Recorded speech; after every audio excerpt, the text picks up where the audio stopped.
कोई देश इतना बदलाव कैसे ला सकता है? ऐसा ही कुछ चीन और यूरोपीय देश सोचने में लगे हैं। कारण सिर्फ एक है, भारत की नई शुरुआत, जिसके दम पर भारत एक नेट इंपोर्टर से सीधे नेट एक्सपोर्टर बनने की राह पर है।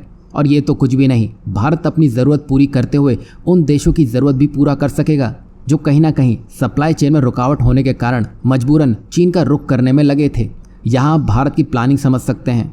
भारत सिर्फ अपने लिए ही नहीं बल्कि दुनिया की सप्लाई चेन को चीन से शिफ्ट करने के विचार से आगे बढ़ रहा है। और ऐसे ही एक बड़े प्रोजेक्ट की शुरुआत भारत ने कर भी दी है, जिसमें भारत की दिग्गज खिलाड़ी टीटागढ़ रेल सिस्टम लिमिटेड और रामकृष्ण फोर्जिंग लिमिटेड, अब ये दोनों ही कंपनियां चीन की पूरी सप्लाई चेन को ध्वस्त करने के लक्ष्य के साथ आगे बढ़ चली हैं। और इन दोनों ही कंपनियों का लक्ष्य इतना बड़ा है कि अब भारत में ही नहीं बल्कि ये गठजोड़ एशिया का सबसे बड़ा ट्रेन व्हील मैन्युफैक्चरिंग प्लांट स्थापित करने जा रहा है। बता दें कि भारत वर्तमान में मुख्य रूप से चीन से रेल पहियों का आयात करता है, लेकिन इस प्लांट के बनते ही भारत एक इंपोर्टर से सीधे एक एक्सपोर्टर बनकर सामने आएगा, क्योंकि अब इन दोनों ही कंपनियों को 12,227 करोड़ रुपए का कॉन्ट्रैक्ट मिल चुका है। और इस कॉन्ट्रैक्ट में आत्मनिर्भर भारत पहल के तहत 15.40 लाख फोर्ज व्हील की आपूर्ति की जाएगी। बता दें कि ये कॉन्ट्रैक्ट 20 साल से अधिक समय तक चलेगा और इसके तहत पहले साल 40,000 पहियों, दूसरे साल 60,000 पहियों और उसके बाद हर साल 80,000 पहियों की आपूर्ति की जाएगी। और भारत में बने हुए ये व्हील्स